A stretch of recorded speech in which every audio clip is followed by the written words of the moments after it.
Pumunta siya, hindi siya pumunta, tuloy ang impeachment trial. Walang question kung hindi siya pumunta, tuloy ang trial ng Senado. At nagtagumpay mga kababayan yung prosecution na maipos ang impeachment kasi 'di ba? Ang prayer ng defense outright dismissal without the benefit of trial. Pero ngayon, tuloy-tuloy na ang trial mga kababayan sa Senado. Kahit ayaw ng kampo ni Sara Duterte.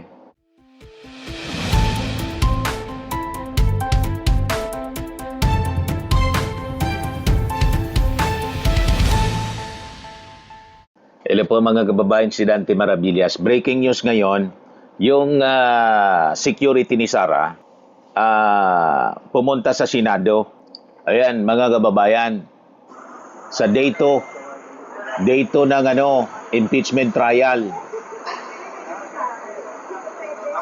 Mag-iisang oras yung Vice Presidential Security Group ni Sara Duterte naghintay doon sa gate ng Senado before na pinapasok mga kababayan, advance party.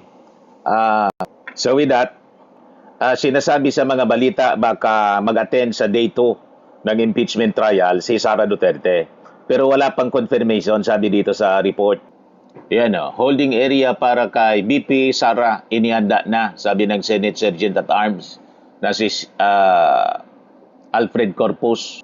Ito yung report mga kababayan ng News 5. Sabi diyan, nakahanda na raw ang sariling holding area ni Vice President Sara Duterte para sa posibleng pagdalo sa ikalawang araw ng kanyang impeachment trial ngayong Martes, July 7. Pero paglilinaw ni Senate Sergeant at Arms Alfred Corpus, hindi pa kumpirmado kung dadalo talaga ang bise. Nauna nang pinapasok ang ilang miyembro ng Vice Presidential Security and Protection Group sa Senate Complex ngayong umaga. So, paduda pa. Pumunta siya, hindi siya pumunta, tuloy ang impeachment trial. Walang question kung hindi siya pumunta, tuloy ang trial ng Senado. At nagtagumpay mga kababayan yung prosecution na maipos ang impeachment kasi 'di ba?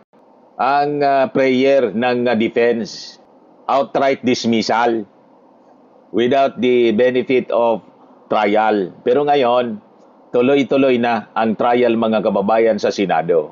Kahit ayaw ng kampo ni Sara Duterte. O di ba? Tagumpay mga kababayan ito sa ating mga mamamayang Pilipino. At sa day 2, mga kababayan, ito yung mga witnesses na haharap mga kababayan. Si Attorney Jeremy Lotok, Regional Director ng NBI BARM, NBI officer na nagsabing may umano'y hired assassin si BP Sara. Kinompirma rin niya na ang taong makikita sa video babanta kina Pangulong Ferdinand Marcos Jr., First Lady Lisa Marcos at ex-Speaker Martin Romualdez ay si Duterte. Tapos si John Mark Calilong, Senior Agent ng NBI. NBI Senior Agent na nagsabi na ang video ng umano'y pagbabanta ni BP Sara ay authentic at hindi na-edit, na-splice o AI generated.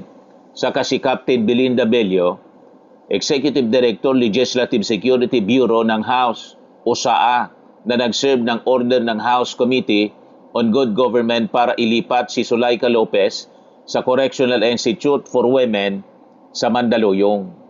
Yung Article 4 kasi mga kababayan sa Articles of Impeachment yung uunahin na tatalakayin mga kababayan. Kaya yun mga witnesses. At maganda kung si Sara Duterte ay mag-attend para matanong, ma-cross-examine siya ng prosecution.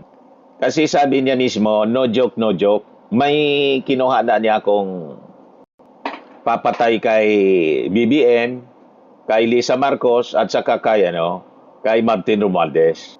At sinabi pang yes. Nag-yes daw sa kanya. After the press con, mga kababayan, na ginawa niya, ni-reaffirm niya sa isang interview na talagang may kinausap na siya na assassin. Ito, mga kababayan, A person. dali. Walang kakurap-kurap po. I already asked a person Kita mo? to take revenge against three individuals. So, Kinonfirm niya sa isang interview, mga kababayan, after na gawin niya yung pagbabanta sa isang press con, online na press con. After 1 month siguro yon, nagpa-press con siya uli. Inaffirm niya na talagang kumuha siya ng papatay sa ating Pangulong Bongbong, kay Lisa at saka kay Martin Romualdez. Kaya kung siya mag-show up ngayong araw na to, maganda para ma-cross-examine, mga kababayan, ng mga abogado ng prosecution panel. Ngayon, kahapon sa opening statement ni Luistro, napakagaling ng opening statement po ni Luistro. Sabi ni Luistro, sa kasaysayan niya ng ating bansa, sa kasaysayan ng ating republika, wala niyang vice presidente na nagpapapatay ng presidente. Ngayon lang, walang vice presidente niya na andang magpapatay para makaupo lang sa pwesto. Ngayon lang, matindi yung opening statement po. Very powerful opening statement. And truthful po siya. Kasi yun man talaga yung totoo. Never in the history ng ating republika, kahit sa ibang bansa, wala pang vice presidente na direktang binantaan yung kanyang presidente. Wala pa. May narinig na kayong ganyan? Kahit doon sa Middle East, walang ganyan po. Sa South Africa, na puro mga warriors yung mga tao doon, wala. Dito sa Pilipinas, wala din, mga kababayan. Until nanalo si Sara Duterte, kayo ni Timpa yung pinagbantaan. Matindi. Yung mag-asawa pa. At kasama yung pinsan, si Martin Romualdez. No joke, sabi niya. Pakinggan natin yung napaka-powerful na opening statement ni Jinky Luistro, mga kababayan. Presiding Officer, the Honorable Cheese Escudero, the Honorable Senate President, Honorable Win Gatchalian, sa atin pong mga kagalang-galang na Senator Judges, mga minamahal na kababayan, sa loob ng bulwagan o sa labas man, mga nakatutok sa telebisyon, sa cellphone o sa radyo, sa ang sulok man ng mundo, kayo naroroon. Maraming Pilipino ang nagtatanong ngayon, bakit mahalaga ang paglilitis na ito? Ano ang kaugnayan nito sa buhay ng ordinaryong Pilipino? Lubos po naming nauunawaan ang mga tanong na yan. Sa katunayan, may isang driver na nagtatanong, paano sasapat ang kita sa pasada upang mapakain niya ang kanyang pamilya? May isang OFW na nagtatanong, hanggang kailan kailangan lumayo upang mapaaral niya ang kanyang mga anak? May isang guro na nagtatanong, paano pagkakasyahin ang kanyang sahod sa dami ng utang na hinuhulugan? May isang manggagawa na nagtatanong, hanggang kailan magtitiis sa pansamantalang trabaho at kakarampot na sweldo? Sa unang tingin, maaring sabihin na malayo sa buhay nila ang paglilitis na ito. Ngunit hindi. Hindi po. Sapagkat ang usapin ngayon ay patungkol sa isang bagay na pag-aari nilang lahat. Ang kanilang pera, ang kanilang tiwala, ang kanilang karapatan na maningil ng pananagutan mula sa mga pinuno na kanilang pinagkatiwalaan. Kapag ang isang empleyado ay nagkamali ng paggamit ng pera ng kumpanya, siya ay pinagpapaliwanag. Kapag ang isang barangay treasurer hindi maipaliwanag ang nawawalang pondo, siya ay iniimbestigahan. Kapag ang isang prinsipal ay naglustay ng pera ng bayan, kahit 5,000 lang yan, siya ay pinaparusahan. Natural lamang na magtanong ang sambayanan kung ang ordinaryong Pilipino ay pinapanagot. Bakit hindi ang pinakamakapangyarihan na opisyal ng pamahalaan? Ito ang dahilan kung bakit mahalaga ang paglilitis na ito. Hindi upang usigin ang isang tao, hindi upang maghiganti sa kalaban, hindi upang manalo sa politika, kundi upang sagutin ang isang tanong na napakahalaga sa kinabukasan ng ating republika. May saysay pa ba ang pananagutan sa ating bansa? Sapagkat ang kasong ito ay higit at lampas sa sino mang opisyal. Higit at lampas sa anumang partido. Higit at lampas sa alinmang administrasyon. Your Honors, the framers of the Constitution understood that there may come a day when extraordinary power would be entrusted to extraordinary office.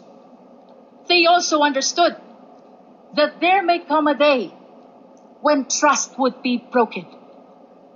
And that is why they gave the House of Representatives the power to impeach and the Senate the duty to judge. Perhaps the greatest tragedy is where the conduct allegedly occurred. In the Department of Education. Tama po sa DepEd. The institution entrusted with teaching future generations honesty, responsibility, integrity. On the fourth article of impeachment, the evidence will show culpable violation of the Constitution, high crime, betrayal of public trust through conduct that threatens constitutional order. Among all allegations before this court, none strikes more directly at the heart of constitutional order than this one. Ito na po ang pinakamatindi. And unlike in many cases, which depends upon competing accounts, this evidence comes substantially from the respondent's own recorded public statements. The court will see them. The court will hear them. The court will judge them. Public officials may disagree. We may criticize one another. They may compete fiercely for power. That is democracy. But democracy ends when violence begins. Sa kasaysayan ng ating republika, walang vice-presidente na may kaibigan na hitman. Ngayon lang. Walang vice-presidente na nagpapapatay ng Pangulo. Ngayon lang. Walang vice-presidente na handang magpapatay para lamang makaupo sa pwesto. Ngayon lang. The Constitution provides many means on how to resolve political conflict. Election, legislation, public debate, judicial review, and even impeachment. But it does not permit threats. It does not permit violence. It does not permit people entrusted with power to place themselves above constitutional restraints. Yan mga kababayan, napaka-powerful opening speech, opening statement ni Jinky Luistro. Truthful po siya. Ngayon lang talaga at proud sila. Proud si Sara. Nabantaan yung ating Pangulong Bongbong Marcos, si Lisa at si Martin Romualdez. Pati mga DDS proud na proud sa kanilang leader. So with this development na sabi, baka mag-attend si Sara, maganda na dumalo siya mga kababayan ng personal. Pero mga kababayan, sa totoo lang, hindi lang yung kanyang pagdalo ang mahalaga dito. Ang mas mahalaga dito yung paliwanag niya siyempre. Sa mga aligasyon na kanya pong kinakarap, mas makakabuti sana kung siya mismo yung magpapaliwanag nito, hindi yung kanyang mga abogado.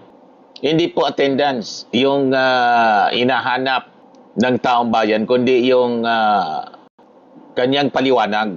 Hindi po sapat yung pagdalo. Ang importante yung pagsagot niya. Mas mahalaga mga kababayan yung pagsagot niya kaysa yung presence niya lang. Mas mabigat yung kanyang sariling paliwanag kaysa sa mga argumento ng kanyang abogado. Walang makakapalit mga kababayan sa personal niya na pagpaliwanag sa apat na mga articles of impeachment. Kasi mga kababayan, siya mismo ang pinaka-competent na tao na makakapagpaliwanag kung sino si Piatos. Tama, mga kababayan? At yung assassin, sino yung kinausap niya? So hindi lang po ito usapin ng legal defense, mga kababayan. Usapin ito ng pananagutan kasi sa publiko. Ang pinakamalakas na depensa, hindi lang po memorandum o argumento. Ang pinakamalakas na depensa ay yung isang malinaw at tapat na paliwanag. Tama po, mga kababayan. So dapat hindi po yung magpapakita lang siya doon tapos hindi man magsasalita. Dapat magsalita siya doon at siya mismo ang magpaliwanag. Hindi kailangan na umupo lang siya doon sa gallery. Kailangan bumuka yung kanyang bibig at siya mismo ang magsalita. Ang ating mga mamamayang Pilipino ay hindi po naghanap ng audience.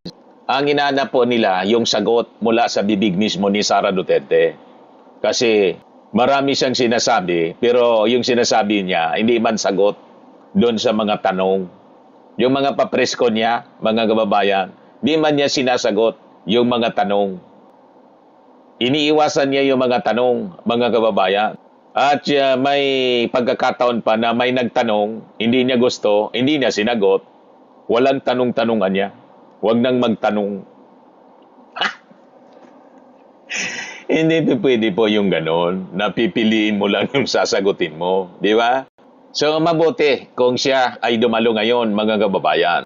Pero, ang tunay na inaasahan ng publiko ng ating sambayanang Pilipino ay yung kanyang paliwanag. Kasi nga po, mga kababayan, sa usapin ng accountability, wala pa rin mas makakapagsalita na competent para sa kanya, kundi siya mismo. Kasi siya yung kumausap sa kumausap sa assassin.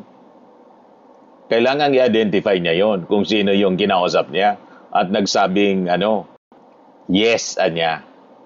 And he said yes. O sino yung taong yon, mga kababayan, ang sabi, isa man lang yon sa kanyang mga security sa Office of the Vice President. Sino yon ang inutusan niya? Di ba? And no joke, no joke. Hindi pwedeng sabihin niya na joke lang. No joke nga eh. Di ba? No joke eh. Dalawang beses niyang sinabing no joke, no joke. Napakalinaw yung kanyang pagbabanta, mga kababayan, sa ating Pangulo na dapat niyang panagutan ngayon. At personal niyang ipaliwanag kung sino yung kinausap niya. Tama po, mga kababayan. Ayan man lang po yung ating short video. Ako po si Dante Maravillas. Abangan natin mamaya kung magso-show up talaga si Sara Duterte. Bye-bye po. God bless.